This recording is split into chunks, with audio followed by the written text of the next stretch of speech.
especializados en salud. Asimismo, queremos agradecer la presencia del arquitecto Francisco Ortiz Islas, presidente de la Sociedad Mexicana de Arquitectos Especializados en Salud. A su vez, agradecemos la presencia de los miembros de la Asociación Trisomia 21. Muchísimas gracias por acompañarnos. Desde luego agradecemos la presencia de todas y todos ustedes dentro de este importante evento para el Senado mexicano, así como a quienes nos siguen a través de la señal del canal del Congreso de la Unión. Señoras y señores, sin más preámbulos, para dar la bienvenida a este importante evento, escucharemos el mensaje por parte de nuestra anfitriona, la senadora Lilia Guadalupe Merodio Reza.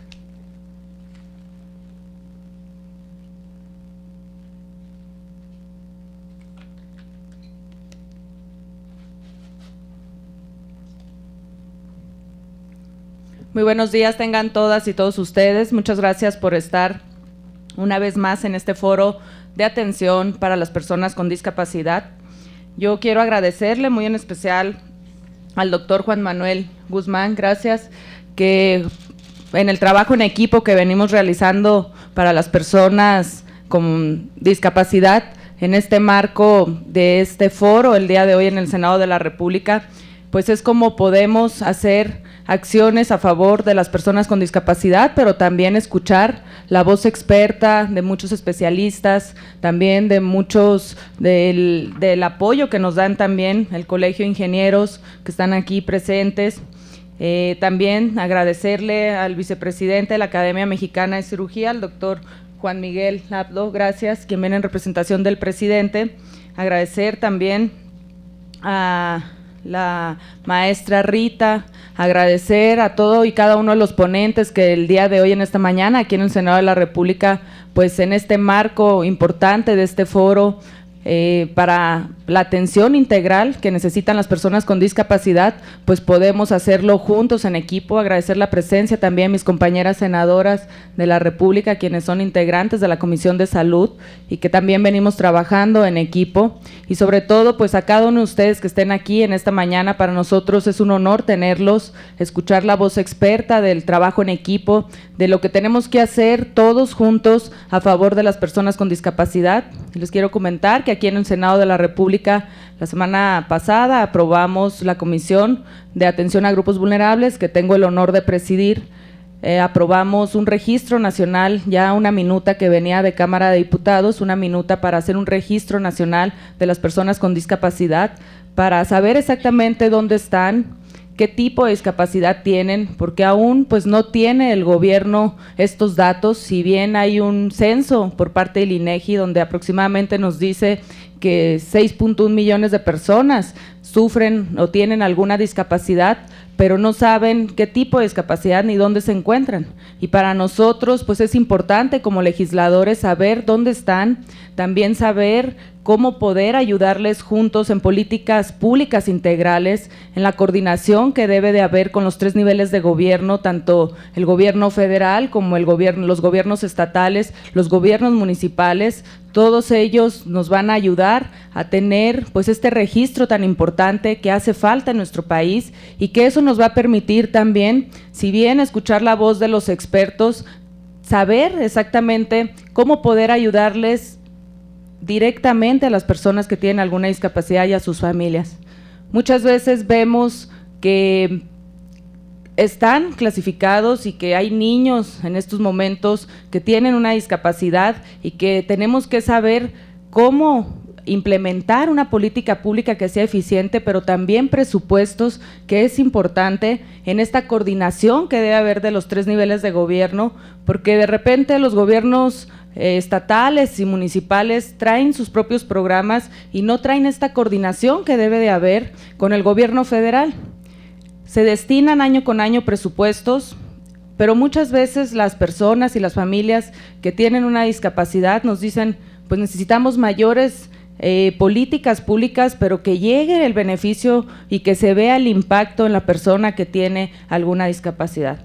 Por ello es que hoy estoy yo muy emocionada, pero también comprometida. Así están también quienes están dentro de esta comisión, mis compañeras y compañeros senadores, integrantes de la comisión, no solamente de atención a grupos vulnerables, sino también de salud, que es importante que vaya de la mano. Y todos los senadores de la República hemos trabajado en implementar y aprobar nuestro marco jurídico, pero también necesitamos que los niveles de gobierno estén coordinados y que al final del día el presupuesto que se destine llegue a las personas que realmente en estos momentos tienen y sufren alguna discapacidad, para poder pues ayudarles a las familias y a ellos a salir adelante.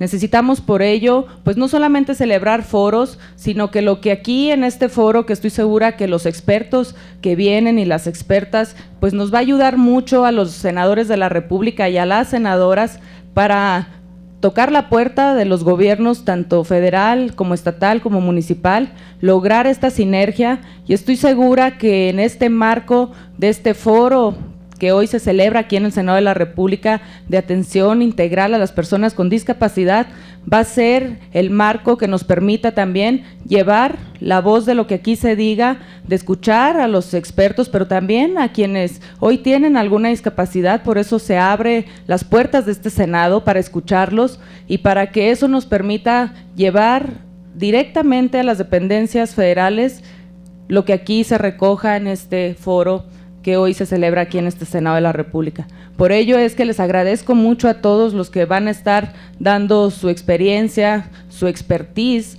para que nos permita a nosotros como legisladores, pues no solamente modificar nuestro marco jurídico, sino también tocar las puertas con las 3 instancias de gobierno. Por ello es de que en esta mañana me da mucho gusto poder inaugurar este foro de atención de personas con discapacidad. Yo les pido ponerse de pie. Y siendo martes 18 de abril del 2017, damos por inaugurado este foro de atención para las personas con discapacidad aquí en el Senado de la República, que sea para el bien de todas las personas que hoy tienen alguna discapacidad en nuestro país, pero también de sus familias.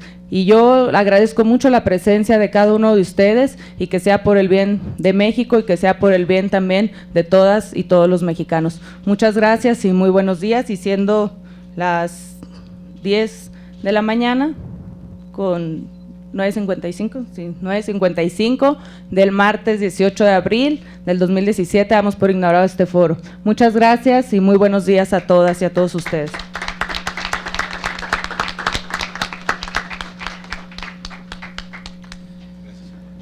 Agradecemos su apoyo, muchísimas gracias. Ya pueden tomar asiento. Desde luego que agradecemos todas y cada una de las palabras por parte de nuestra anfitriona, la senadora Lilia Merodio Reza, presidenta de la Comisión de Atención a Grupos Vulnerables del Senado mexicano, por este importante mensaje de bienvenida y desde luego por esta declaratoria inaugural. En estos momentos se realiza la fotografía conmemorativa de esta inauguración.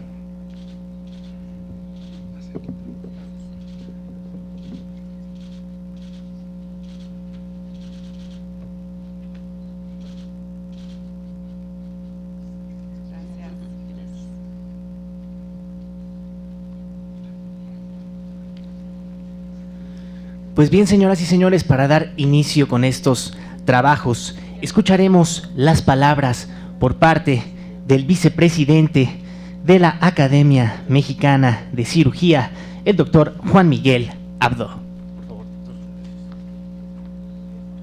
Muy buenos días a todos y a todas. Senadora Lilia Guadalupe Merodio, muchas gracias por estar presidiendo este importante foro. Saludo con respeto a todo el presidium, en particular al académico doctor Juan Manuel Guzmán, vocal de la Academia Mexicana de Cirugía.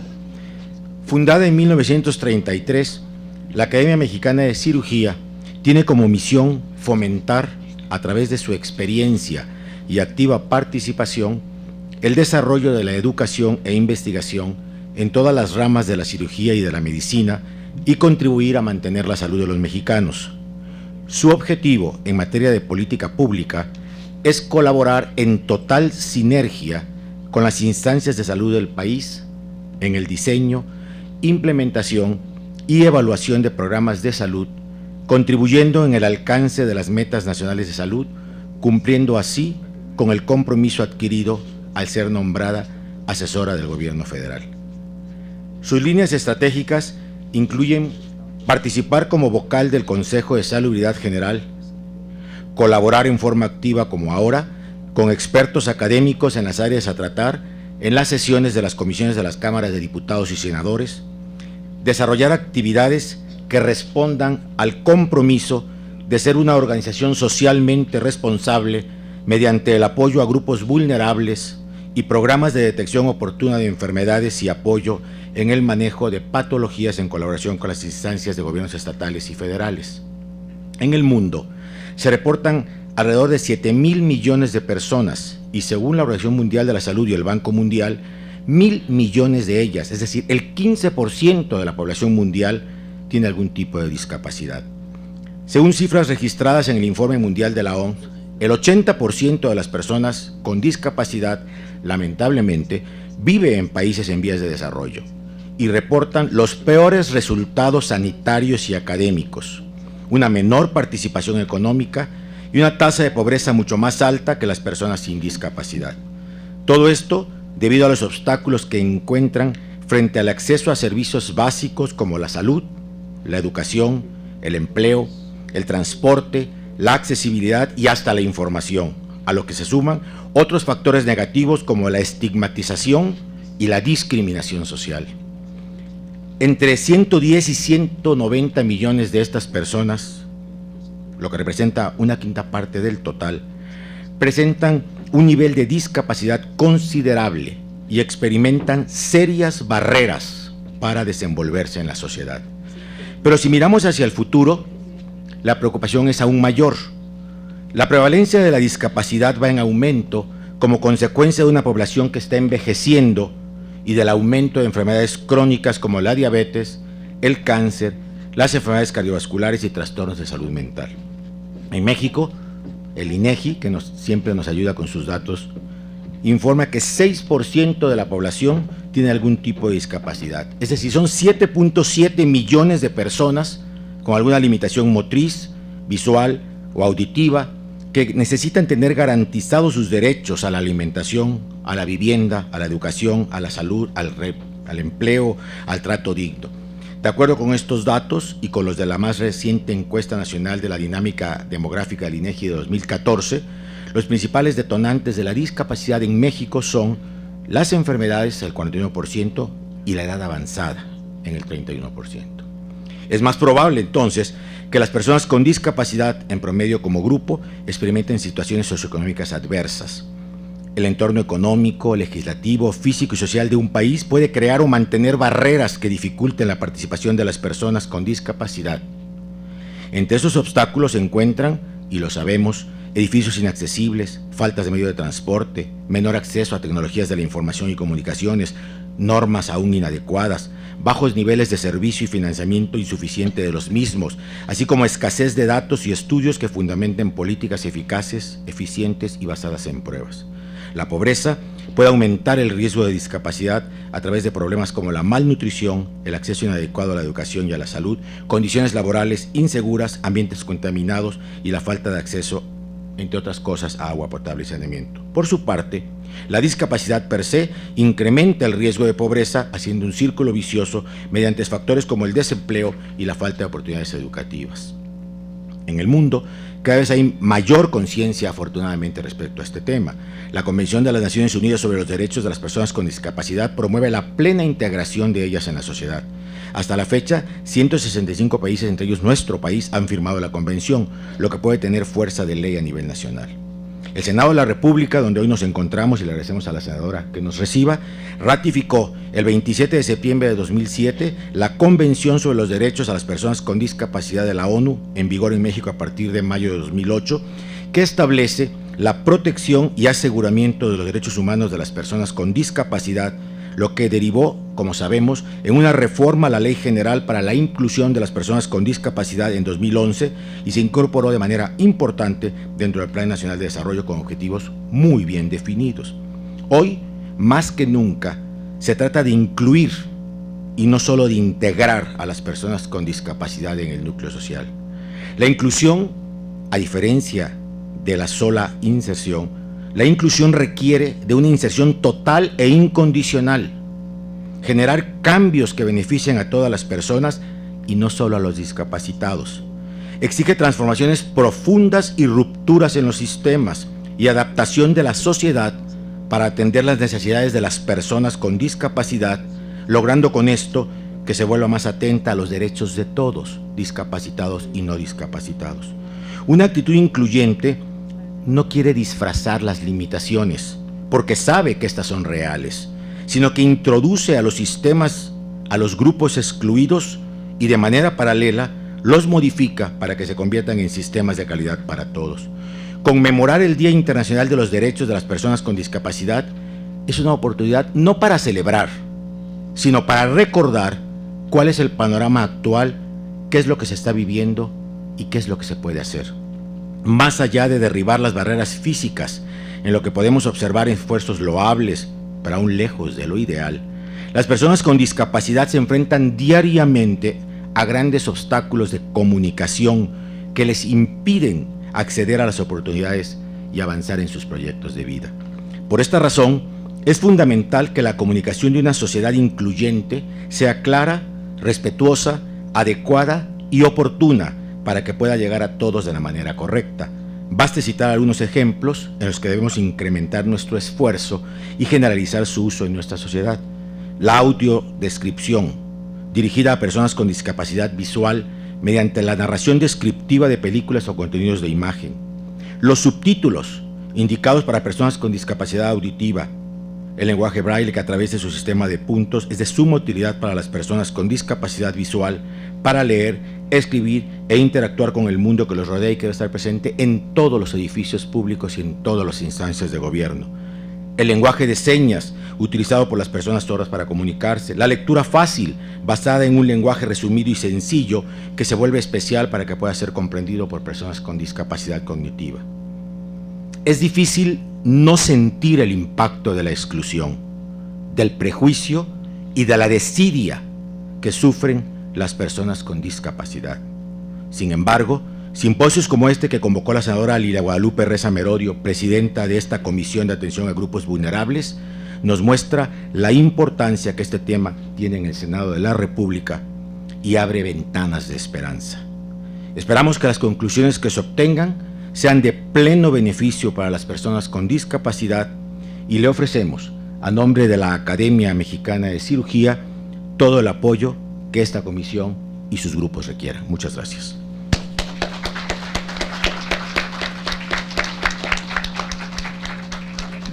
Muchísimas gracias, doctor. Desde luego que es un gusto contar con la presencia de la perspectiva de la Academia Mexicana de Cirugía dentro de este importante evento. A continuación, escucharemos las palabras por parte del doctor Juan Manuel Guzmán González, presidente honorario de la Sociedad Mexicana de Medicina Física y Rehabilitación.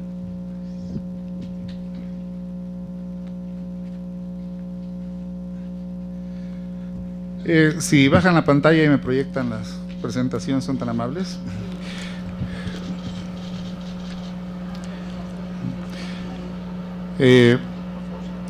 Bien, antes que nada quiero agradecer la invitación que nos hizo la doctora Lilia Guadalupe Merodio Reza para poder organizar este evento en beneficio de la atención de las personas con discapacidad. Y como atinadamente dijo nuestro vicepresidente de la Academia Mexicana de Cirugía, es una puerta que se abre para que podamos trabajar de manera conjunta. En alguna ocasión organizamos un evento en el Instituto Mexicano del Seguro Social que le denominamos Foro Internacional para la Atención de las Personas con Discapacidad, donde presentamos qué es lo que necesitaban, qué es lo que podían expresar, cuáles eran las necesidades sentidas y expresadas por parte de las personas con discapacidad, y con base en eso se hicieran los programas por parte de los expertos y así tuviéramos objetivos exitosos. Bueno, así con este espíritu, ahora vamos a presentar, creo que esta no es la presentación, ¿no? Vamos a presentar ahora cuál es el marco internacional de lo que es la discapacidad y la rehabilitación. Esto es basado en las normas internacionales que genera la Organización Mundial de la Salud y las Naciones Unidas. Hemos tenido la oportunidad de participar en todos los eventos, desde Ginebra, Suiza, cuando hizo la presentación del Plan de Acción para la Atención de las Personas con Discapacidad, que es el 2014-2021, que se generó en la Asamblea General de las Naciones Unidas en el 2013 y que fue inaugurado, fue presentado a nivel mundial en el Congreso Mundial que organizamos en Cancún también, en el 2014 por la representante de la Organización Mundial de la Salud, la doctora Alana Officer, quien era la encargada de discapacidad y rehabilitación, y que tenemos el orgullo de que aquí en México se lanzó a nivel mundial. ¿Sí está la presentación? Bueno, la senadora está con mucha prisa, así es que voy a adelantarme en algunos aspectos. Ella tenía que estar en un desayuno de trabajo con su grupo, pero vamos a mencionar 4 aspectos generales que son los que dan cauce al nuevo marco jurídico. De estos 4 elementos vamos a mencionar primero la Convención Internacional de los Derechos para las Personas con Discapacidad, que es de lo que más ha trabajado esta comisión. Bueno, esta convención fue firmada por 165 países y México, a través del Senado de la República, fue quien aportó muchos de los contenidos que se presentaron en Sudáfrica y después, más adelante, fueron aceptados por las Naciones Unidas. El otro documento que vamos a mencionar también es la Clasificación Internacional de la Funcionalidad de la Salud y la Discapacidad.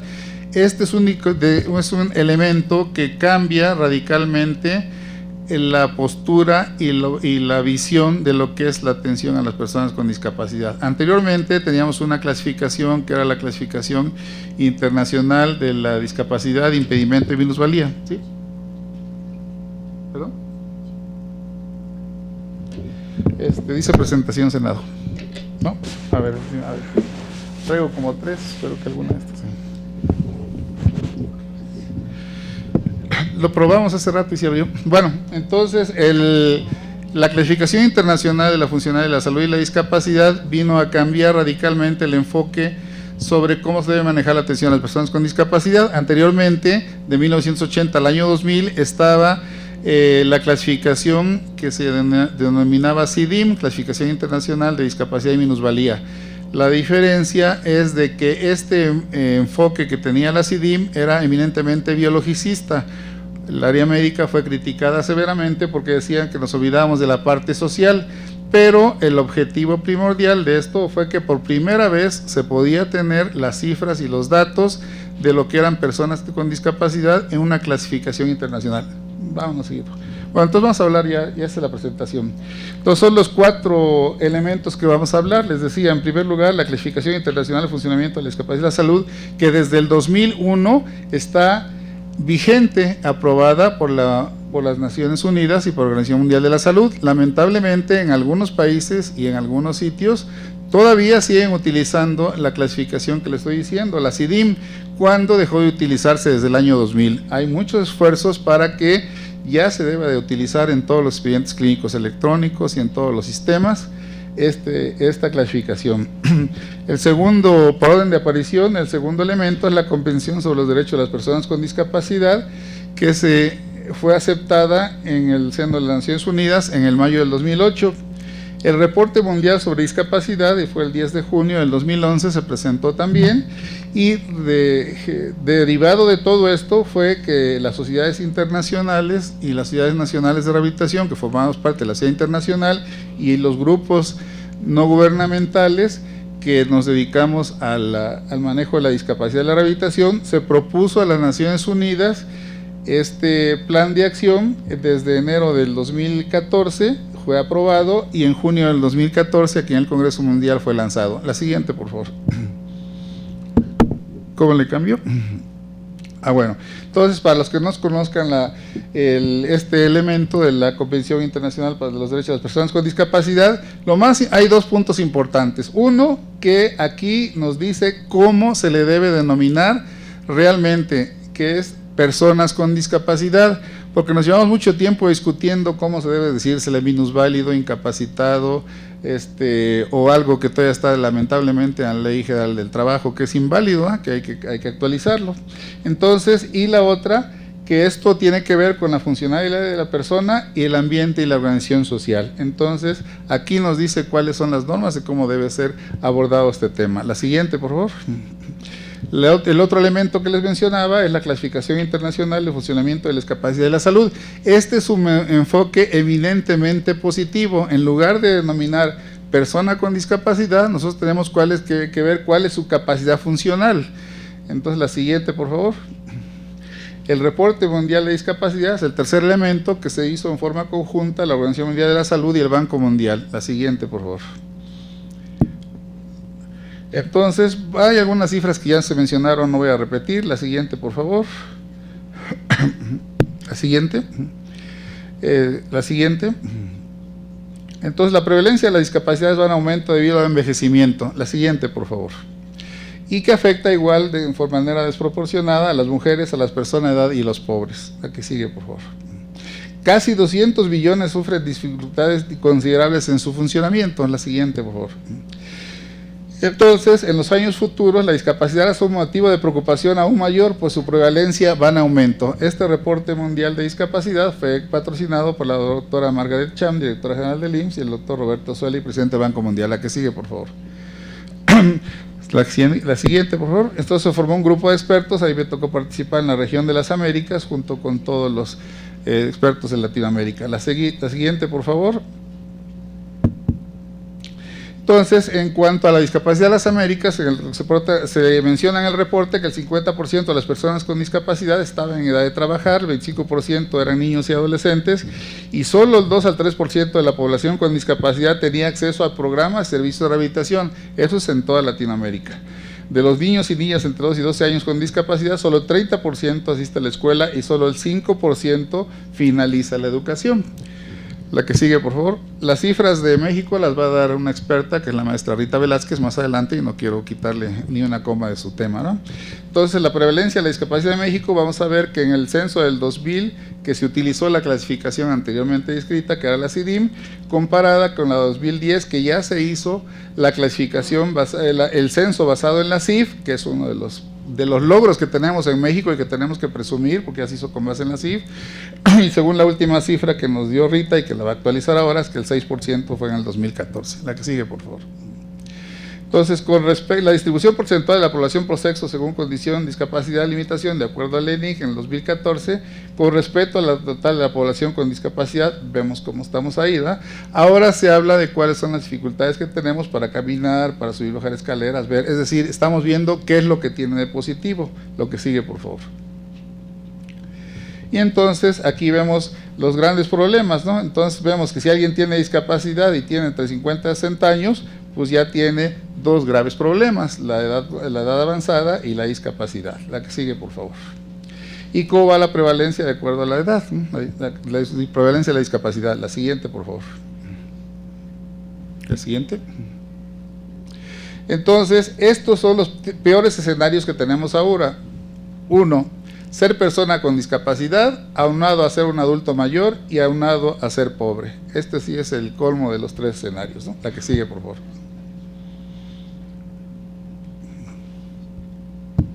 La siguiente. Entonces, vamos a hacer una breve síntesis sobre qué es salud y qué es discapacidad, basados en esta clasificación. La siguiente, por favor. La siguiente. Entonces, de acuerdo al modelo anterior que se mencionaba, que era el modelo médico, que éramos criticados porque decíamos que nos olvidábamos de la parte social y la parte psicológica, entonces vemos que era la discapacidad de origen biomédico, y el modelo social, que era la discapacidad al resultado de las limitaciones. O sea, los dos les faltaba el complemento. La que sigue, por favor. La siguiente. Entonces, de acuerdo al modelo anterior, en 1980 la OMS publicó la clasificación internacional de deficiencias, discapacidades y minusvalías, que le decía que era la DICIDIM, que fuimos ampliamente criticados, pero que además la ventaja de este modelo es que puso en el consenso de todas las clasificaciones a las personas con discapacidad, que antes pues no existían, ¿verdad? La que sigue, por favor, por lo menos en la clasificación. Y este es el libro que seguramente está guardado todavía en algunos escritorios, porque tampoco se pudo difundir mucho, y algunos ni siquiera lo conocen, los más jóvenes de ahora, ¿no? La siguiente, por favor. La siguiente. Y entonces era la que mencionaba el modelo médico-biológico, que es el que se utilizaba anteriormente y que lamentablemente todavía sigue utilizándose en algunos aspectos. La siguiente, por favor. La siguiente. Y entonces vemos todo relacionado a la enfermedad. La siguiente, por favor. Era el modelo linealmente progresivo. La siguiente, por favor. Que era una enfermedad que daba un impedimento. La siguiente. Que daba una discapacidad. La siguiente. Y que ocasionaba la minusvalía, ¿no? La siguiente, por favor. Entonces, para hacer algo más integral, se invitaron a personas de todo el mundo para trabajar en la clasificación internacional del funcionamiento de la discapacidad de la salud. La siguiente, por favor. Y tuvimos el honor de ser unos invitados para la Universidad de Múnich en el año 2000. Y estamos aquí con Alarco Ciesa. Ella actualmente es la encargada de discapacidad y rehabilitación en la Organización Mundial de la Salud, y que está a la derecha es Windu, que es el que maneja toda la estadística a nivel mundial en la Organización Mundial de la Salud. La que sigue, por favor. Entonces, ¿qué es la CIF? Es una clasificación de salud y estados relacionados con la salud. La siguiente, por favor. Y está diseñado con propósitos múltiples para ser utilizada en varias disciplinas, no solo en el área médica. O sea, todos tenemos que ver con la CIF. La siguiente, por favor. Y es una de los componentes de la familia de las clasificaciones de la Organización Mundial de la Salud. La siguiente, por favor. Entonces, les decía, eso es un enfoque radicalmente opuesto al que se tenía. El ejemplo que yo pongo es como si fuera una patita así una mesa de 4 patas, donde una es la estructura, que para los médicos somos la anatomía, otra es la fisiología, que viene siendo la función, otra es actividad y la participación, y la última es el medio ambiente. En la primera y la segunda, el área médica tiene mucho que ver, es la anatomía y la fisiología. En la actividad y participación, obviamente es compartido el área médica y varias áreas sociales, y el área ambiental es eminentemente la sociedad y la parte política. Ahí es donde nuestra senadora nos va a poder ayudar bastante, ¿no? Desde la legislación, eliminación de barreras arquitectónicas, la parte laboral, la parte educativa, toda la parte social y laboral, eso ahí es donde nos pueden ayudar. La que sigue, por favor. Y entonces es un modelo multidimensional donde ponemos que la alteración de las funciones y las estructuras corporales nos da deficiencias, la actividad de participación nos da capacidad de desempeño, y los factores ambientales nos da barreras tanto facilitadoras como con dificultades para poder llevar estas actividades. La que sigue, por favor. Entonces, basado en estos 3 elementos fue que se diseñó el Plan de Acción en la Organización Mundial de la Salud, que se denominó Mejor Salud para las Personas con Discapacidad y que abarca el 2014 al 2021. Ya no fue una década, pero tenemos que aprovecharlo. La que sigue, por favor. Entonces, ahí, si ustedes alcanzan a ver en la salida, en la entrada del edificio de las Naciones Unidas, allá en Ginebra, está esta silla, no se alcanza a ver bien, pero una de las 4 patitas está rota, ¿verdad? Y eso fue para hablar de un programa que es muy fuerte que se denominó Eliminación de Víctimas de Minas en todo el mundo, ¿verdad? Que le dieron un premio Nobel a una doctora americana, y que ahí también la princesa Diana se llevó sus logros, ¿no? La que sigue, por favor. El primer borrador en el cual participamos se presentó el 31 de julio del 2013. La siguiente, por favor. Y la siguiente, por favor, se presentó el informe de la Secretaría, y en mayo de 2013 se presentó a la Asamblea Mundial. Eso es un proceso bastante elaborado, así como cuando se elabora una ley, hay que hacer presentaciones. En ese tiempo, de los más de 100 temas que se presentaron, los 3 finalistas fue el de VIH-Sida, el de problemas de la comunicación humana y el de discapacidad y rehabilitación, que a final de cuentas quedó el de discapacidad, para fortuna de los que nos dedicamos a esto, ¿verdad? La que sigue, por favor. Y se presentó en Ginebra, Suiza, el 28 de mayo del 2013. La siguiente, por favor. La siguiente.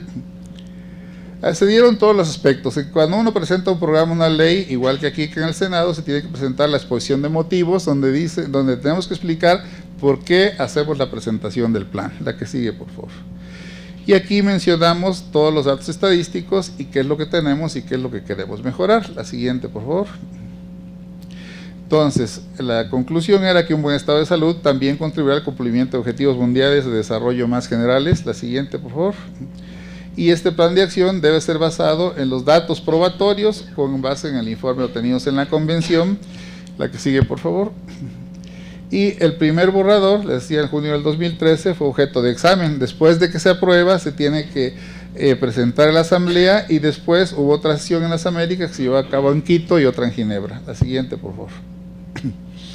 La siguiente. La siguiente, por favor. Ok. Y ya esta fue la resolución final, que fue la que dijo que de 2014 a 2021 se aceptaba este plan de acción. La que sigue, por favor.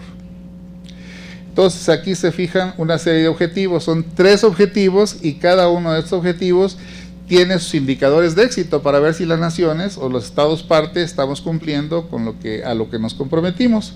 La siguiente, por favor, solo les voy a presentar un ejemplo. Y esto fue el logo de nuestro programa del Congreso Mundial de Rehabilitación, y algo de los que les gustó mucho fue desde el lema que pusimos, que es discapacidad, el reto, promover la cultura de rehabilitación alrededor del mundo, la respuesta.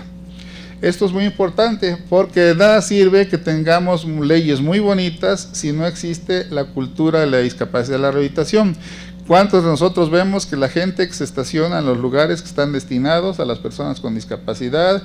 ¿Cuántos vemos que en una escalera, en una rampa ponen una macetota grandota? ¿Cuándo no hemos visto que a veces hay buenos programas, excelentes programas, pero que no se asesoran del personal adecuado, ¿no? De los arquitectos, que aquí tenemos el gusto que nos acompañen, y hemos visto rampas de 45 grados, rampas que miden 90 centímetros, rampas que no están en un arroyo, están en medio de los dos, que parece que es un programa para acabar con las personas con discapacidad en vez de favorecer su acceso, ¿no? Entonces, una adecuada asesoría nos va a ayudar muchísimo. La siguiente, por favor. Pero fue el Congreso Mundial, ahí la Alana Officer es la doctora que está cargando a su bebé.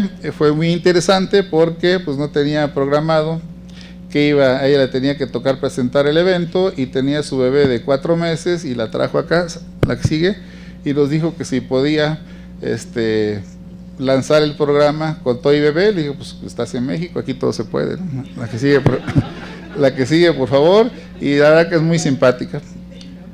Se llama Lluvia, su hija. La que sigue, por favor. Y además, la Academia Mexicana de Cirugía se hizo miembro honorario de la Academia, ¿verdad? Gracias a la labor que ha hecho a favor de las personas con discapacidad. La que sigue. Bueno, los objetivos del plan de acción son el número 1, y ahí también podemos a pedir el apoyo al Senado para ver de qué manera nuestras instituciones nos pueden apoyar para que esto se cumpla. Es eliminar obstáculos y mejorar el acceso a los servicios y programas de salud. La siguiente. El segundo es reforzar y extender los servicios de rehabilitación, tecnología auxiliar, existencia y apoyo, así como rehabilitación de ámbito comunitario. Tercero. Esto es importantísimo, mejorar la obtención de datos pertinentes e internacionalmente comparables sobre discapacidad y potencial investigación sobre discapacidad y los servicios conexos. Porque de esta manera nosotros podemos tener un objetivo real y ver de qué tamaño es la pedrada, ¿verdad? Algo real. Como muchos decimos, no, pues está de la cachetada, pero pues como no hay un cachetómetro que mide esto, pues no sabemos de qué tamaño está la cosa. Así con esto ahí Rita les va a decir cuál es la importancia de tener cifras confiables. La que sigue, por favor. Entonces, de cada uno de estos objetivos, la siguiente, por favor. La siguiente, vamos más rapidito. La siguiente, por favor. La siguiente. Quiero mostrarles cuáles son los indicadores de éxito. La siguiente, por favor, que nos van a servir para medir si efectivamente estamos cumpliendo con estos objetivos. Porque muchas veces, los que hemos trabajado en algunos lugares, vemos que mandamos una indicación y nos contestan lo que creen que es lo correcto para tratar de quedar bien con los jefes. No, aquí se trata es de ver si realmente se está cumpliendo los objetivos de cada uno de los que forman parte de este plan. Y tiene manera de verificarse y ver si hay evidencia de éxito o no. La que sigue, por favor. La siguiente. La siguiente. La siguiente, por favor. Ok. Entonces, yo creo que aquí lo importante, además de verificar que se cumple este plan de acción, es ver que todos los programas, tanto a nivel de residencia médica o incluso una de las cosas que a mí me gustó cuando vi el programa de arquitectura es que dentro de la carrera de medicina ya se llevan temas relacionados con la discapacidad, y los colegios de arquitectos tienen temas específicos que abordan la accesibilidad. Afortunadamente ya en las carreras de medicina ya se toca en los primeros años también el tema de discapacidad y rehabilitación. ¿Y hacia dónde vamos esto? Lo importante es cambiar la cultura sobre cómo nosotros vemos a las personas con discapacidad. ¿Cuántos de nosotros nos ha tocado ver que viene a veces bueno, desde los nombres, ¿no? Le decimos cieguito, el nombre ciego, cieguito, invidente, como si las tratáramos de mostrar. A mí me tocó trabajar, cuando trabajé en CONADIS, con personas ya, el licenciado nos decía, dime ciego, no me digas cieguito, o sea, y con toda razón, ¿no? O incluso hay una anécdota de que se acerca una persona a una institución de salud y la asistente médica le dice, ¿cómo te digo? Minusválida, incapacitada, discapacitada, y la paciente le dice, la persona que va a consulta le dice, pues ¿por qué no me dice María, que es mi nombre, ¿no? Entonces, yo creo que con eso está dicho qué es lo que tenemos que hacer para esto. Y el otro aspecto es tratar de difundir entre todos nosotros, simplemente a todos niveles se requiere mucha cultura. Si ustedes ven la cantidad de accidentes, la cantidad de muertes y lesionados medulares que se están incrementando día con día por el uso de celulares manejando, o sea, desde ahí podemos nosotros tener un buen abordaje, ¿no? Entonces hay que decirle, empezando por nosotros mismos, ¿no? Ya usas el celular, no empieza a textear cuando estás manejando, con eso disminuimos la cantidad de accidentes, ¿no? La que sigue, por favor. Bueno, pues si alguna duda, pregunta, comentario, invitación o reproche, con toda confianza los podemos resolver acá. Pues nuevamente las gracias a la senadora Lilia Merodio Reza por la invitación y la oportunidad que nos da para poder intercambiar opiniones, y muchas gracias sobre todo por todo el apoyo, y voy a seguir trabajando de manera conjunta. Gracias.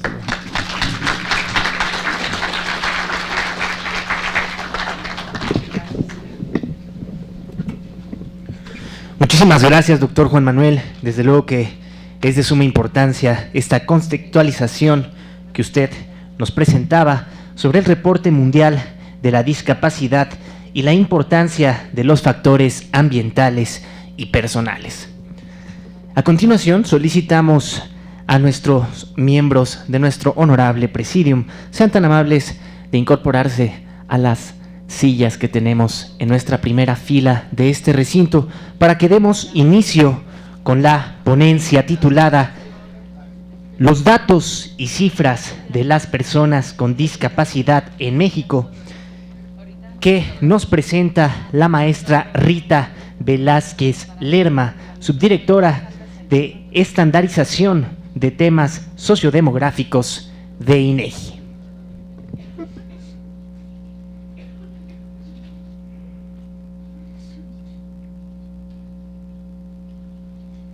Desde luego le brindamos un fuerte aplauso a nuestra ponente, la maestra Rita Velázquez Lerma.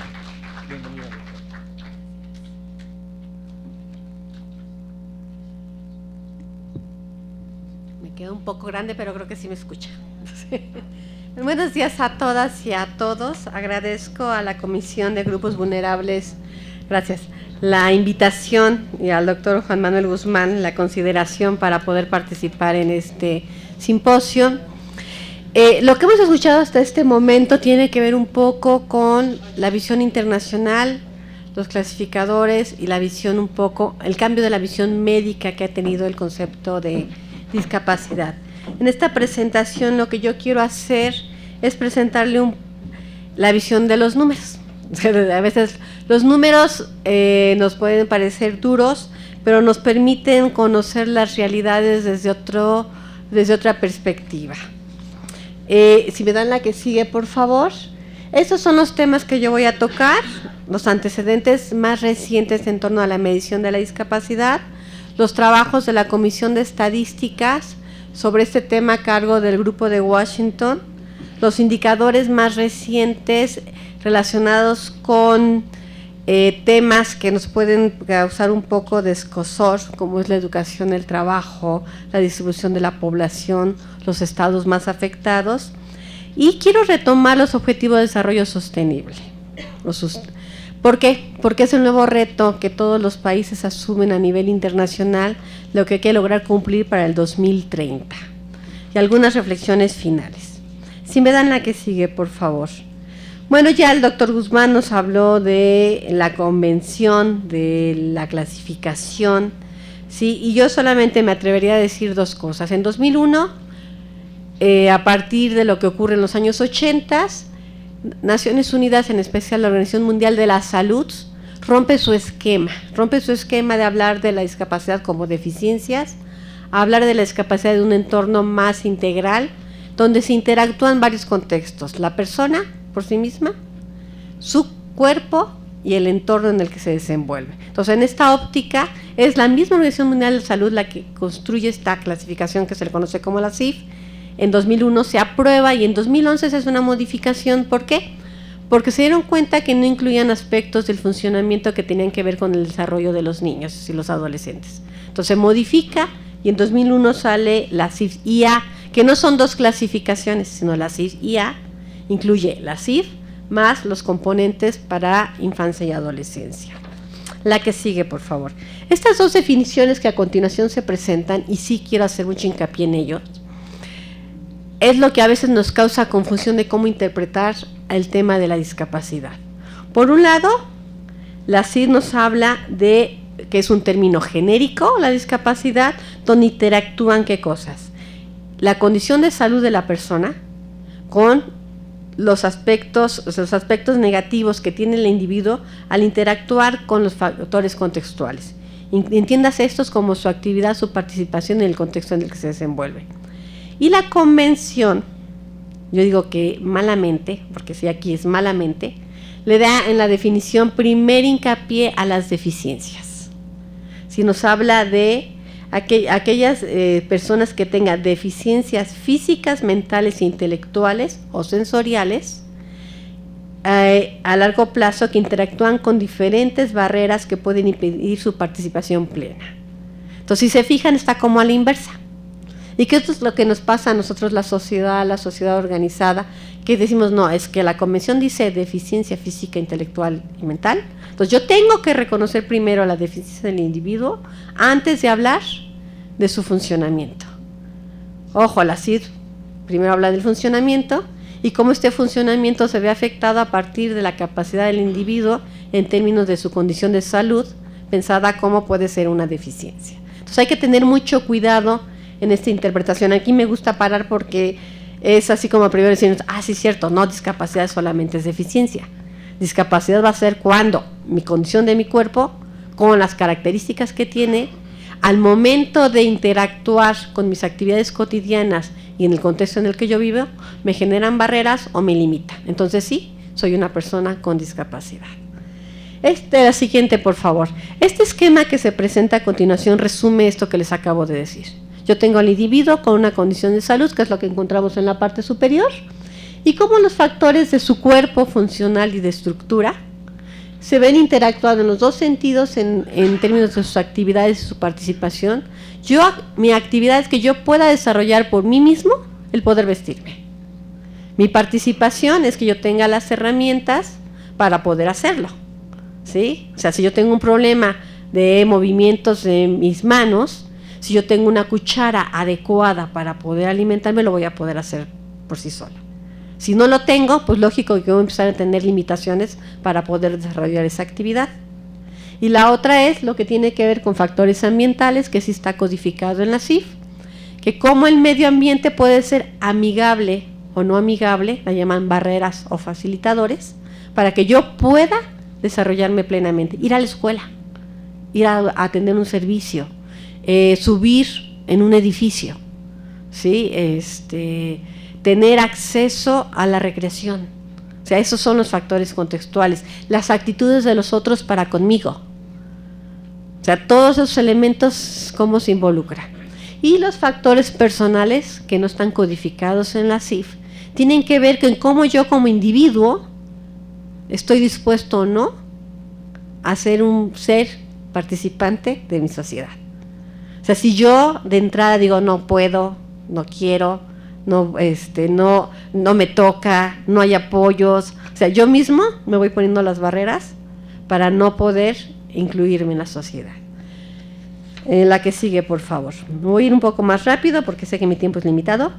El grupo de Washington es un grupo internacional de la Comisión de Estadísticas de Naciones Unidas que a la par que sale la CIF, se forma porque hay una gran preocupación de cómo medir y medir igual. ¿Se acuerdan de un reporte mundial que decía que el 10% de la población mundial tenía discapacidad?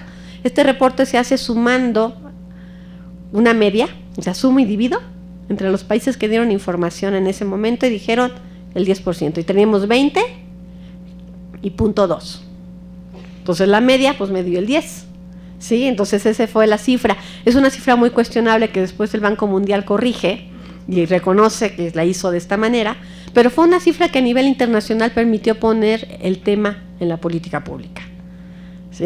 Cuando presentamos los datos del censo del 2000 y nos dicen, no, te da 1.8, o sea, ¿cómo? ¿Qué tan lejos estamos del 10%? Pues tuvimos que dar explicaciones del por qué nos dio 1.8. Nosotros tenemos una pregunta combinada entre deficiencias y discapacidades. Entonces, este grupo ha trabajado muy duro, está hecho, hay muchos desarrollos metodológicos, pero en especial hay un set de preguntas básicas que propone para incluirse en censos y encuestas. México ya lo empezó a usar en 2010, lo utilizamos en la encuesta nacional de la dinámica demográfica, lo trae la encuesta nacional de hogares, y las cifras que a continuación les voy a presentar se derivan de la encuesta nacional de la dinámica demográfica. La que sigue, por favor. ¿Qué dijo el grupo de Washington? ¿Se acuerdan del esquema que les presenté? Me voy a dedicar a la estructura, a la función del cuerpo para una encuesta, es muy difícil. Entonces, a lo que le dio hincapié fue a la actividad y a la participación. ¿Qué actividades? Actividades como desplazarse, caminar y subir escaleras, ¿sí? Utilizar sus extremidades, poder mover sus piernas, aprender, recordar o concentrarse, poder escuchar, ¿sí? Poder hablar y hacerse comprender por los demás. Y también nosotros incluimos como México el cómo aquellas deficiencias de tipo mental, ¿sí? O discapacidades de tipo mental pueden afectar que yo pueda ser independiente y pueda desarrollar mis actividades cotidianas como mi autocuidado. Entonces, el grupo de Washington, estamos hablando de 170 países, acordó que estas eran las preguntas que más fácil reflejaban si una persona podía ser incluida o no en la sociedad.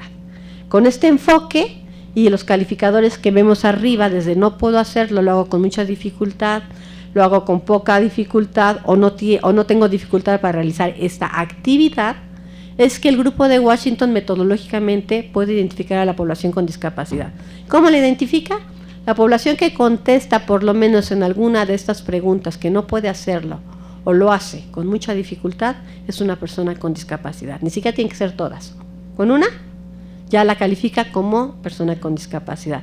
Y fue lo que nosotros usamos en la NADI 2014 y nos dio que el 6% de la población, 7.7 millones de personas en este país, tiene alguna discapacidad. Voy a presentar a continuación algunos indicadores, pero antes yo quiero hacer dos señalamientos. La Convención de los Derechos de las Personas con Discapacidad, en su artículo 31, señala que es importante que los países generen información sobre este tema o investigaciones y que sea el eje que ayude a dar respuesta a la Convención y además sirva para la política pública. Bueno, ya lo dijeron hace rato la senadora, que lo que necesitamos es información de forma más continua. Una de las observaciones que recibe México a este artículo, porque recibe muchas, pero en especial a este artículo, es que tenemos que incluir a la sociedad civil organizada en todas las tomas de decisiones que se hagan al respecto, en la producción también de datos. El Sistema Nacional de Información Estadístico y Geográfico, que está a cargo del INEGI, tiene comités técnicos especializados. El Comité Técnico Especializado de Información sobre Discapacidad lo preside el CONADIS y INEGI es secretario técnico de este comité. Me toca tener esta función. Y también tenemos a la sociedad civil trabajando en el comité. O sea, estamos empezando a cubrir parte de estas observaciones que nos plantea las observaciones a la convención. Me voy a ir rapidísimo con los datos, la presentación se queda, yo creo que la podemos socializar sin ningún problema. Si me dan la que sigue, las dos siguientes, por favor. Los datos provienen de un libro que ahí les vamos a dar algún resumen de este libro, la que es esta gráfica, prevalencias. Ya lo dijeron, 6% a nivel nacional, 5.7%, que son 50 en hombres y 6.2 en mujeres. Solamente casi el 50% de la población con discapacidad reside en 7 entidades: México, Jalisco, Veracruz, Ciudad de México, Guanajuato, Puebla y Michoacán. Mientras hay entidades como Nayarit, que concentra el 8.2% de su población, tiene discapacidad. O como Ciudad de México, Coahuila y Chiapas, donde solamente va entre el 4.2 y el 4.7%. La que sigue, por favor. 8.8% de los niños de 8 a 14 años tienen discapacidad. 9.4% la población joven, 34.4% en la población productiva y 47.4% de la población adulta mayor tiene discapacidad. Esto que nos habla de retos. Y si yo voy desde niños a adultos, primero está la prevención y después está la atención. O sea, somos una población, como podemos ver en la gráfica, no sé si le dan el siguiente slide, por favor, a la que se vea la diapositiva completa. Las líneas que están punteadas es la población sin discapacidad. La línea que está punteada es la población con discapacidad. Entonces, el incremento de adultos mayores cada vez va a ser más ancha esa banda y no hay, de verdad, al día de hoy, no hay política pública que esté previendo la atención de los adultos mayores en este país. Vamos a ver a los adultos mayores.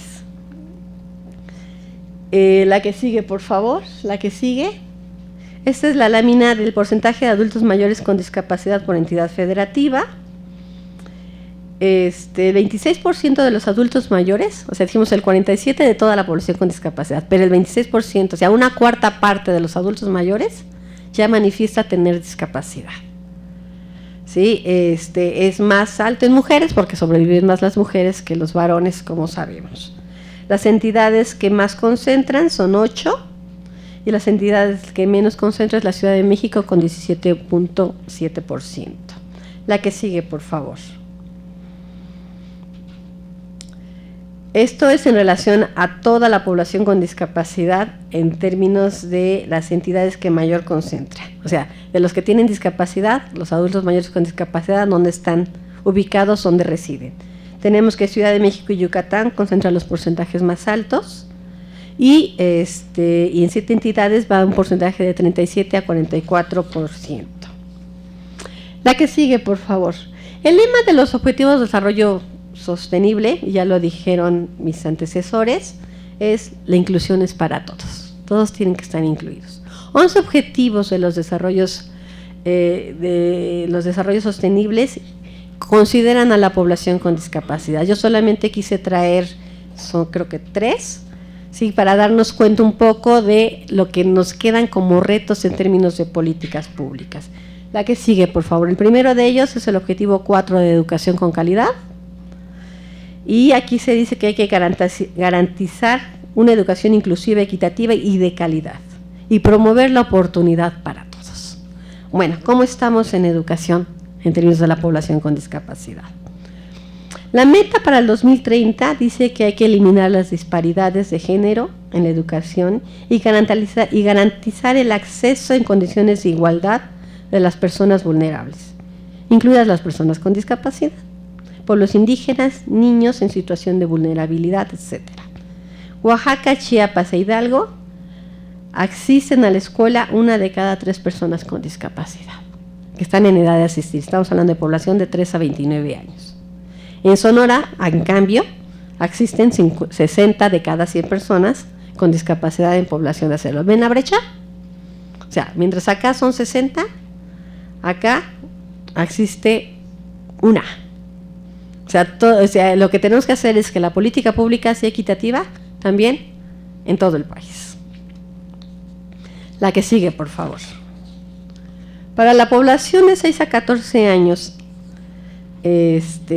analfabeta o que no ha adquirido la habilidad de la lectoescritura, ¿sí? La meta de los objetivos dicen garantizar que todos los jóvenes y al menos una proporción sustancial de los adultos tengan competencias de lectoescritura y aritmética. En Chiapas, 6 de cada 10 personas con discapacidad de 6 a 14 años no saben leer y escribir un recado. En 17 entidades, al menos 1 de cada 3 personas no sabe leer ni escribir. O sea, ya no tengo más que decir. Sí, o sea, el dato es clarísimo de las condiciones en las que nos encontramos y a lo que nos piden que lleguemos en los objetivos del desarrollo sostenible. Hablemos de analfabetas. La población analfabeta, si me dan la que sigue, es la población de 15 años y más que no sabe leer y escribir. La meta dice que todos, también los hombres, los adultos, sean incluidos con esta competencia. En 4 de cada 10 personas con discapacidad de 15 años y más, en Guerrero y Oaxaca, son analfabetas. ¿Sí? 4 de cada 10, o sea, el 40% no sabe leer y escribir. Y en otras 5 entidades, 3 de cada 10 personas con discapacidad se encuentran en esta situación. Entonces, estamos hablando de 3 entidades donde menos de una cuarta parte o un 40% de la población no sabe leer y escribir. Adultos de 15 años y más. ¿Dónde está el bono demográfico? Pues si no saben leer y escribir está difícil que lo sepamos aprovechar. La población sin escolaridad, si me dan la que sigue, por favor, la meta dice asegurar el acceso en condiciones de igualdad para todos, en cualquier forma de educación. Aumentar sustancialmente el número de jóvenes y adultos que tengan competencias necesarias, en particular técnicas y profesionales, para poder acceder al empleo. Sabemos que la educación nos abre puertas. Bueno, en Guerrero, Oaxaca y Chiapas se repiten las entidades. El 40% de la población de 15 años y más no ha concluido algún grado de la educación primaria. O sea, tienen primaria inconclusa. La que sigue, por favor. Y poco más si vemos el promedio de escolaridad, que son los grados que logra la población aprobar. Tenemos que solo en 6 entidades el promedio de escolaridad es de primaria terminada o un poco más, y en 26 entidades no se completan ni siquiera los 6 años de primaria. La que sigue, por favor, eso lo traemos en esta lámina. Ahí con colores podemos ver un poco. Ciudad de México son 7.5 grados aprobados.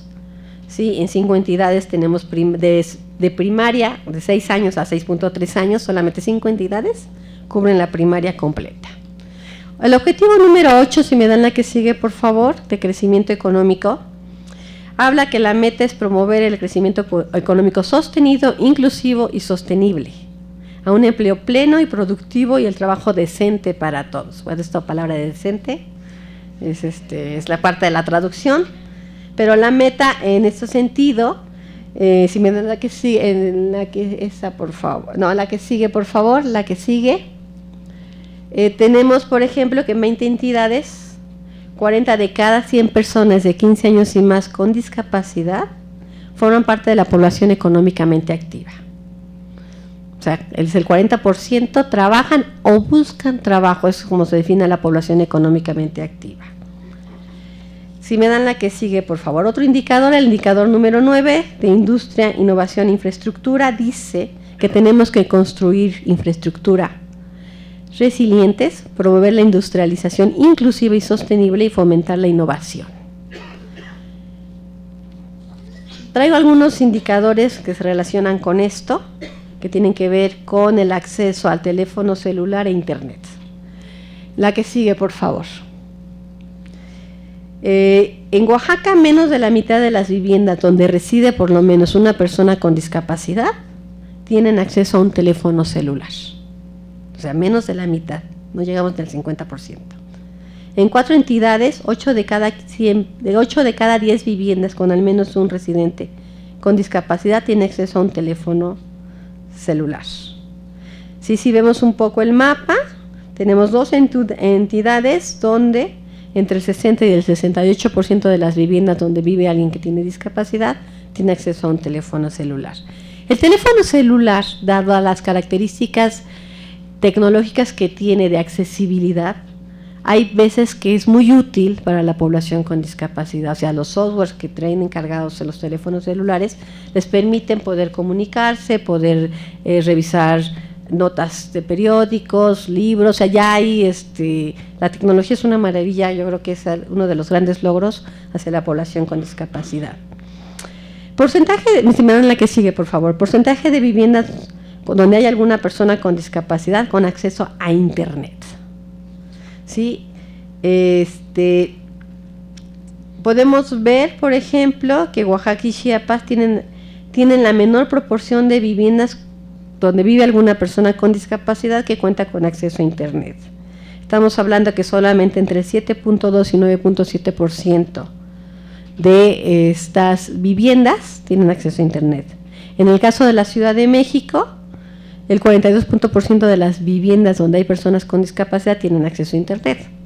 Estamos hablando de una brecha que es casi 6 veces la diferencia entre un estado y el otro. La que sigue, por favor. Mis reflexiones finales. Es importante continuar con la recolección de información. Sí, ¿no?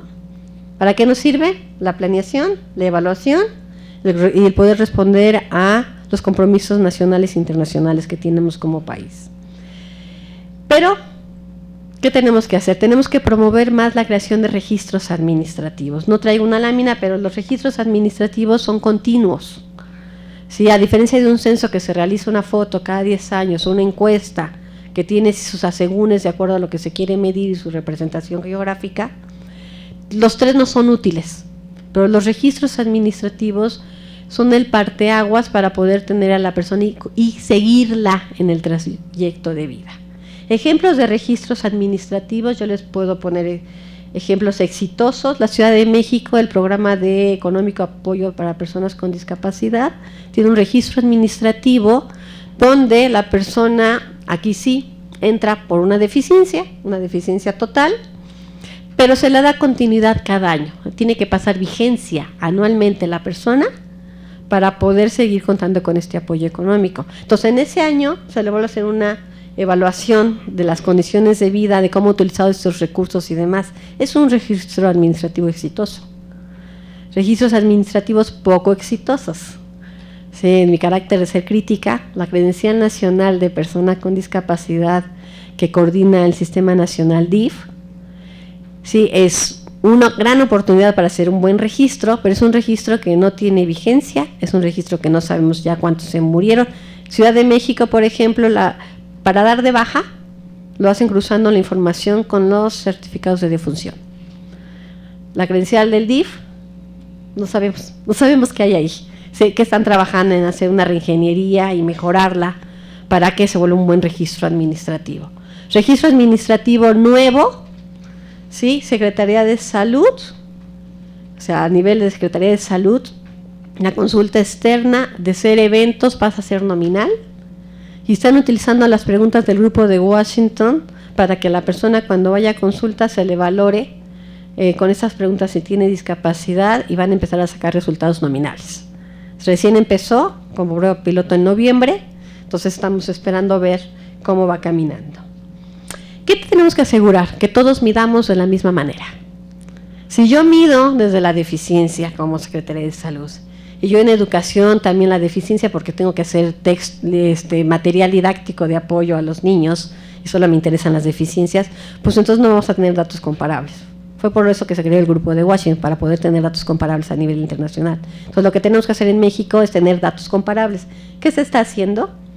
Les hablé del Comité Técnico Especializado en Información Sectorial sobre Salud, algunos de ustedes participan en él. Se está elaborando una norma técnica para que se use un mínimo de estándar de preguntas, que son las del grupo de Washington, por todas las unidades de Estado. Si por lo menos tenemos esto, ya podemos poder compararnos entre educación, trabajo, salud, sí, comunicación, o sea, ya vamos a tener algo con que comparar. De otra manera, pues siguen siendo ejercicios aislados y cifras que pueden brincar de este tamaño de acuerdo al enfoque que utilicemos. Y la otra es dar continuidad. Encuestas especializadas, el censo de población, son instrumentos. Por ejemplo, el censo de población nos permite tener a niveles geográficos súper pequeñitos la información, que no lo hacen las encuestas, porque las encuestas son partes de ese gran marco muestral y solamente podemos dar datos nacionales o por entidad federativa. Entonces, ¿qué quiero decir con esto? No hay una sola fuente única y exclusiva para obtener datos de la población con discapacidad. Son todas las fuentes, registros administrativos, censos y encuestas, y tienen que ser complementarias, pero sí tenemos que buscar que todas midan de la misma manera. Con esto yo termino mi intervención. Muchas gracias.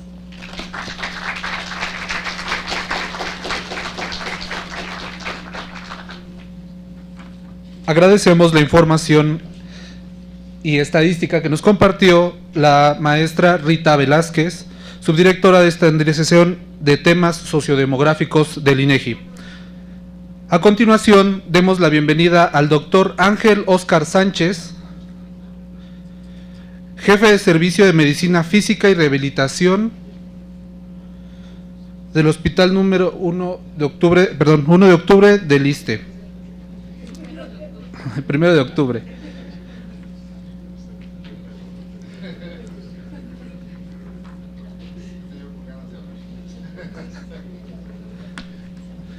Un fuerte aplauso, por favor.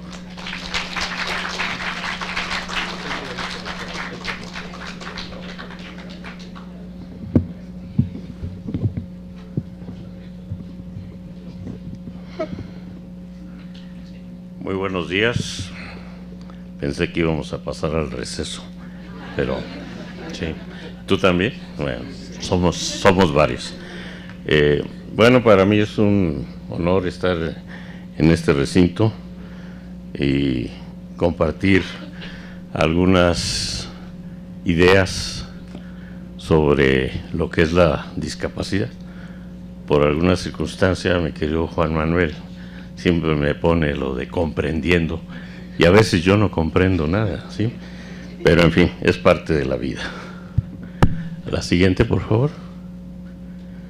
Cuando nosotros hablamos de discapacidad, pues es conveniente que nos pongamos a pensar en los antecedentes y en lo que la humanidad ha pasado en su evolución, y obviamente la discapacidad es parte de la humanidad. Y así podemos estar de acuerdo que, como dice a la izquierda arriba, a través de toda la historia, aquellas personas con discapacidad han sido grupos olvidados. Recordemos que hubo culturas antiguas que incluso a los niños con discapacidad recién nacidos los arrojaban, ¿no?, en la Grecia antigua, y los eliminaban. De tal manera que esto después tomó un cariz religioso, mágico, de que sí es un castigo divino, ¿sí?, y que eso conlleva responsabilidad de los que procrean a estos individuos con esta discapacidad congénita, y que obviamente es una carga muy importante. Actualmente presumimos, ¿sí?, de que cuidamos como sociedad la adaptación del entorno a las personas con discapacidad con la finalidad de contribuir a esa mayor integración social. Y así participamos diferentes disciplinas del conocimiento, no solamente los médicos. Yo creo que no hay una sola disciplina que sea ajena a las alternativas de mejora de las posibilidades de las personas con discapacidad. Y cuando decimos discapacitados, pues a veces se da con un enfoque un tanto cuanto despectivo, un cuanto tanto de pues no vales nada, ¿sí? Pero como determinó la OMS, las personas con discapacidad tienen igual de derecho que a los que no tienen ese grado de discapacidad. Hemos insistido en el término de discapacidad. Ese eufemismo de con capacidades diferentes, yo no veo aquí ninguno que tenga discapacidad, pero, sí, estoy hablando en términos generales, pero dos niños por ahí, ¿no? Pero todos tenemos capacidades diferentes, ¿sí? Entonces, yo creo que eso permite el diferenciar entre si somos mejores o peores. Yo creo que lo único aceptable es que somos diferentes, pero que eso nos permite considerar posibilidades de desarrollo personal. La siguiente. Para comprender la incapacidad, pues pongámonos de acuerdo en qué entendemos por discapacidad. A mí me dio mucho gusto escuchar a los compañeros que me antecedieron, porque decimos en medicina que consulta 4 médicos o 10 médicos y si 2 coinciden, qué bueno, ¿no? Pero aquí todos estamos en el mismo enfoque, en el mismo sentido, con las mismas perspectivas, y eso para mí es muy gratificante, el que no entremos en conflictos en cuanto a la percepción. Esperemos que, estoy seguro que los arquitectos también van a contribuir positivamente a esta perspectiva global. Pero finalmente, la definición de discapacidad es, como estuvieron ya seguramente leyendo, viendo ahí, y que obviamente pues es todo aquello que nos limita el poder desarrollarnos, ¿sí?, en cuanto a nuestro quehacer cotidiano. Y de ahí viene también pues lo que tenemos que hacer con esa discapacidad. Hablábamos antes, y yo siempre estuve en desacuerdo con una inquietud, de que decíamos, vamos a desarrollar las capacidades residuales, ¿sí? Sí, y yo decía, y comparto el pensamiento con muchos que estábamos de acuerdo, que más que desarrollar las capacidades residuales, es desarrollar aquellas capacidades potenciales que inclusive desconocemos los que tratamos la discapacidad y los mismos discapacitados. Entonces, magnifiquemos las capacidades potenciales y no solo aprovechemos las capacidades residuales. La siguiente. Desde el punto de vista estrictamente médico, ¿sí?, es diferente para un médico el juntar datos objetivos y subjetivos, como son los signos y los síntomas respectivamente, para establecer un diagnóstico de una enfermedad y también para determinar el diagnóstico de un cierto grado de discapacidad. Así vemos que en medicina estamos acostumbrados a establecer diagnósticos de enfermedad, pero los mismos rehabilitadores a veces andamos fallos en establecer muy bien los grados de discapacidad. Y veamos nuestras notas médicas y con frecuencia determinamos diagnósticos de enfermedad, ¿sí?, y nos restringimos en cuanto a la discapacidad, que finalmente es lo que estamos tratando en rehabilitación, y que ahí viene otro conflicto. ¿Qué hay que hacer para rehabilitar a los pacientes? ¿Será una responsabilidad exclusiva de los médicos de rehabilitación? Creo que no. La rehabilitación es un proceso dinámico y que involucra a todas las especialidades médicas. En los hospitales de repente nos vemos con que nos llegan las interconsultas para pacientes y que realmente dice, bueno, enfermería podría realizar estas actividades. Los médicos de otras áreas podrían dar indicaciones muy sencillas, muy simples y que favorecen el evitar consecuencias mayores negativas para los pacientes. La siguiente. Esto brevemente, ya creo que todos presentamos el mismo cuadrito, ¿sí? Pero la discapacidad pues definitivamente es muy complejo e involucra al discapacitado como ser biológico, involucra a la sociedad, involucra al entorno desde todos los puntos de vista de sanidad, de urbanización, de barreras arquitectónicas y demás. La siguiente, por favor.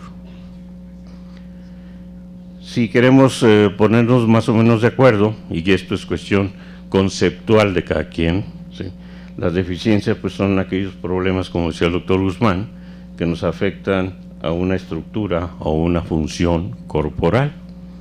Las limitaciones, ya lo mencionaba la maestra, pues son las dificultades para efectuar algunas acciones o tareas, y lo mencionó muy bien, de mi vida cotidiana, de las actividades que habitualmente hago día a día, y obviamente la restricción de la participación, que ahí pues son situaciones que van más allá de la medicina, que van más allá de los puros datos fríos de los números y que obviamente involucran acciones como los que seguramente nos van a presentar nuestros compañeros arquitectos.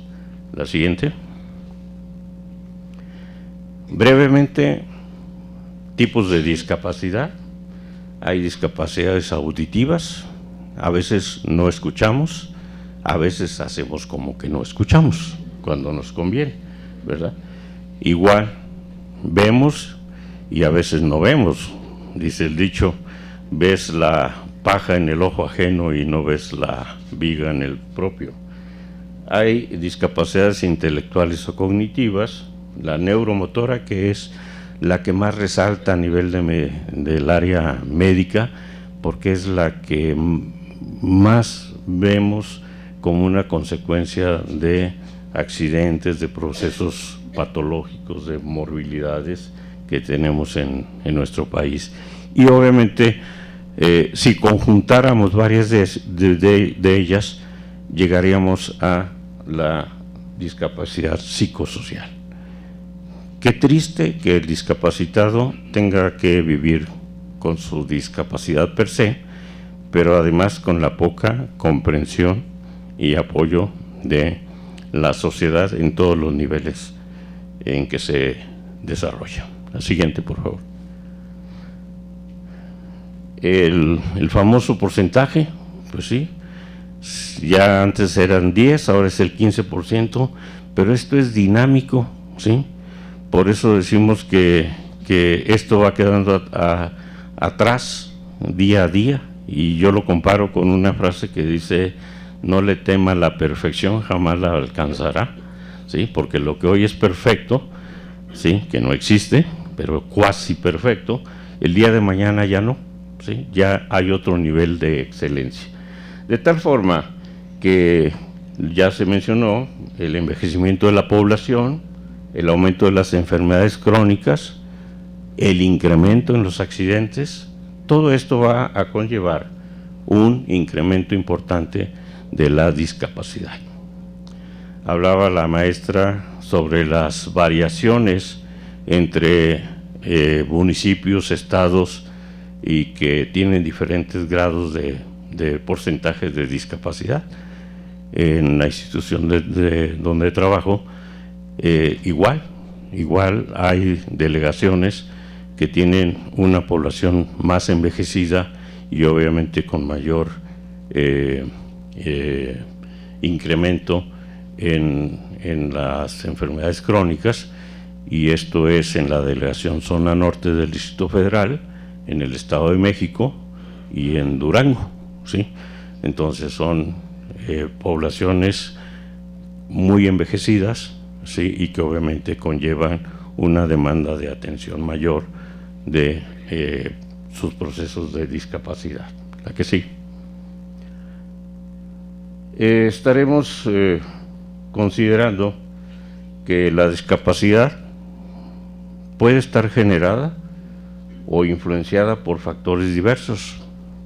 Una deficiente educación puede conllevar que no tomemos medidas preventivas de discapacidad. Al no haber higiene, no haber salubridad, facilitamos la presentación de enfermedades que potencialmente van a desarrollar alguna discapacidad, y obviamente la dificultad en la accesibilidad y en la equidad en la atención médica. Muchas veces decimos que tenemos derechohabientes de primera, de segunda y de tercera, ¿verdad? Y depende de parte de quién venga. Eso no es ético, y hay que pugnar porque no sea así. Que igual sea X grado de trabajador, X nivel, a el que barre nuestra Ciudad de México. La que sigue, por favor. La siguiente.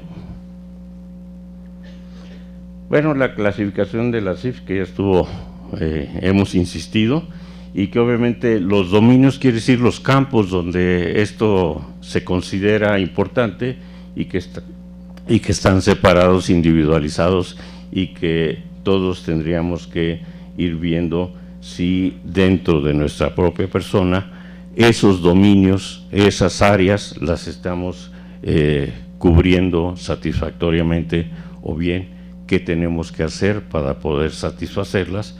Y a veces decimos, nos volvemos mañosos en el buen sentido de la palabra. ¿Por qué?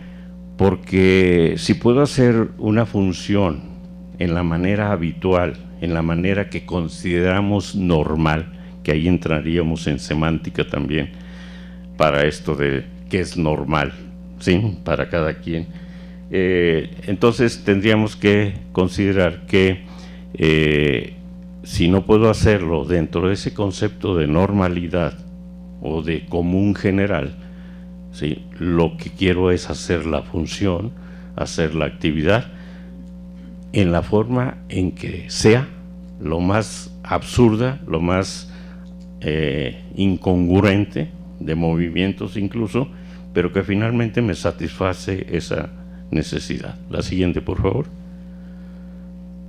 Bien, pues es obvio, ya se mencionó también, y es una verdad de perogrullo, ¿no?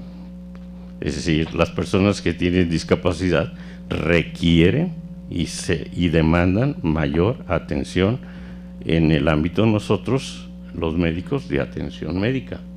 Por lo tanto, los servicios de salud, ¿sí?, también van a verse rebasados para cubrir esta demanda de atención, y también coincidimos en nuestras presentaciones en que en los países en vías de desarrollo, hasta el 80% de los discapacitados no reciben una sola consulta en un año.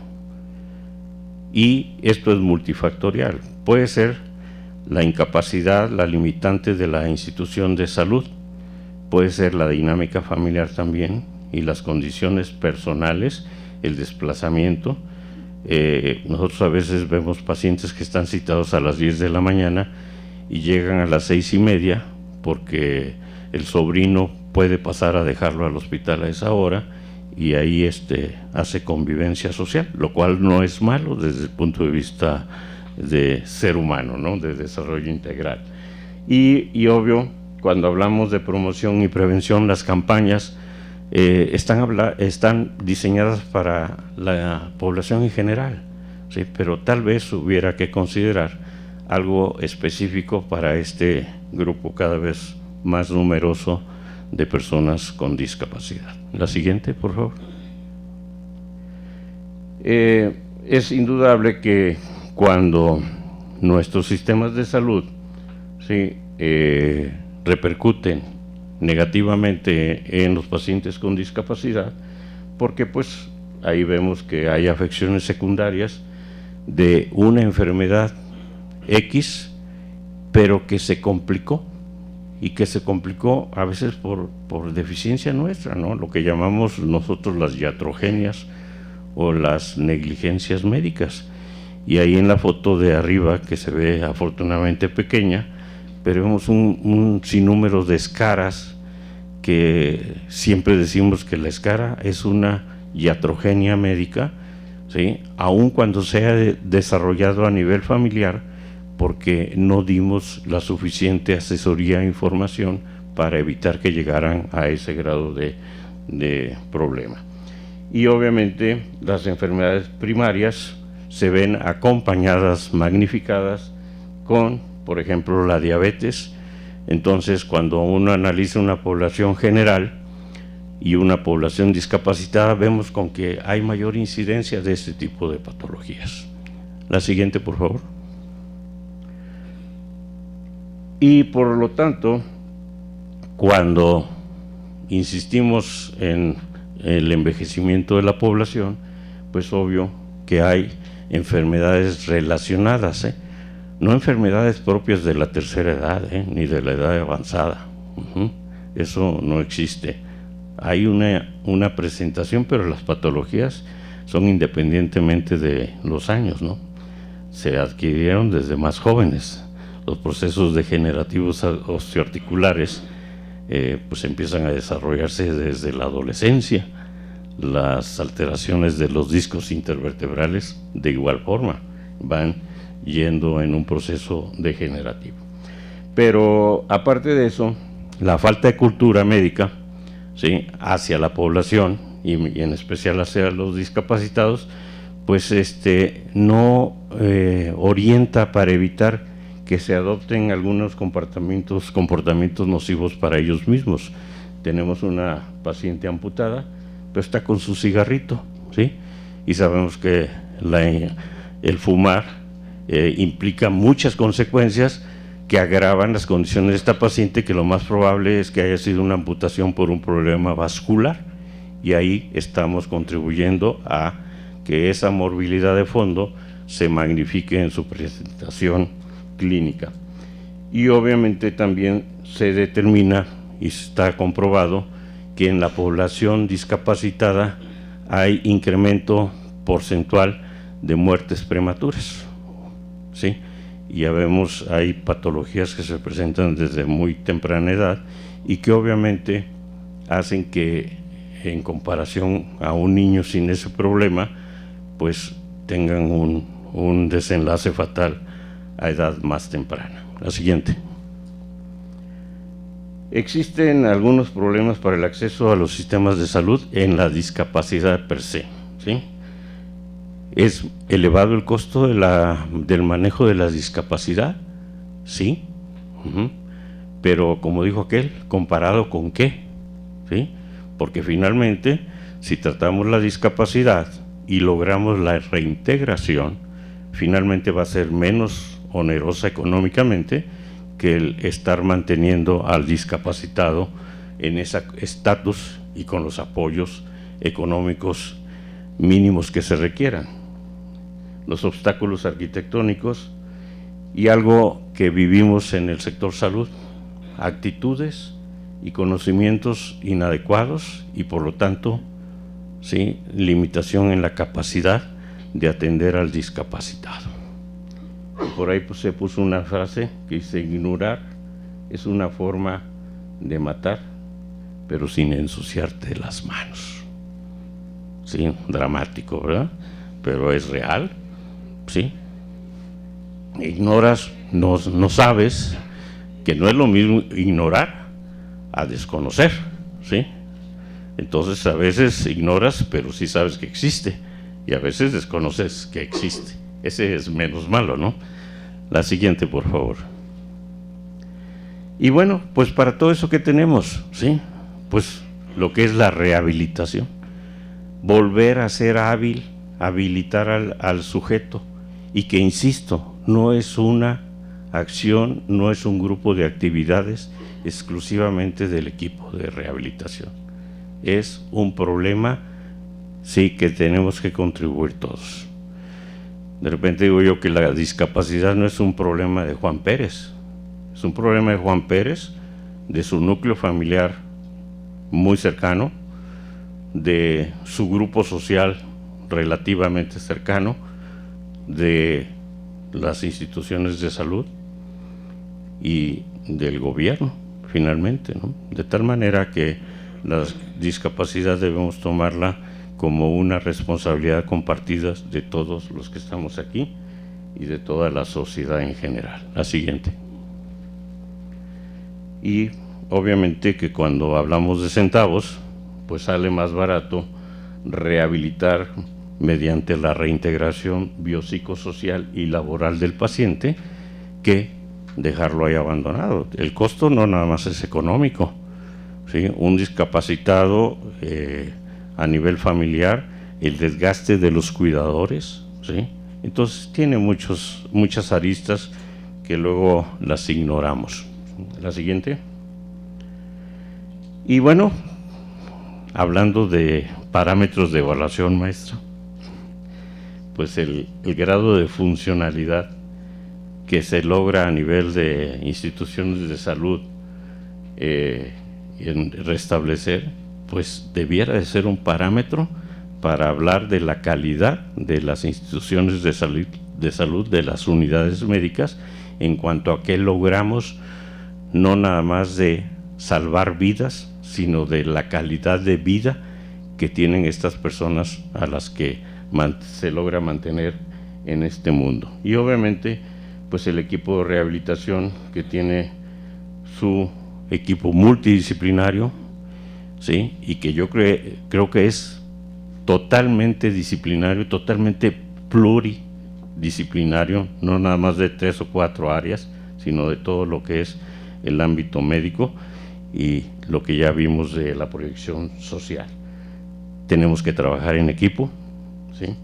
Y obviamente debemos tener metas comunes.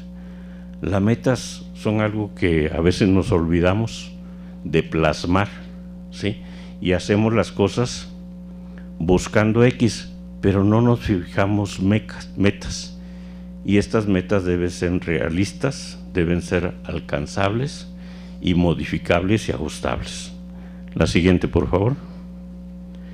Y para finalizar, recordemos que nuestra especialidad, ¿sí?, la medicina de rehabilitación, es la especialidad de la funcionalidad humana. Nos interesa que el ser humano sea funcional y en su máxima expresión, en su totalidad de desarrollo de ser humano.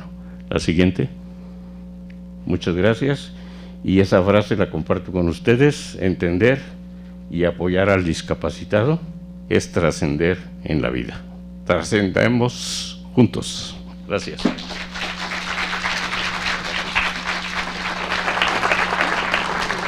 Agradecemos al doctor Ángel Óscar Sánchez Ortiz, jefe de Servicio de Medicina Física y Rehabilitación del Hospital 1 de Octubre del ISSSTE, por sus palabras que sin duda nos hacen entender y comprender la discapacidad.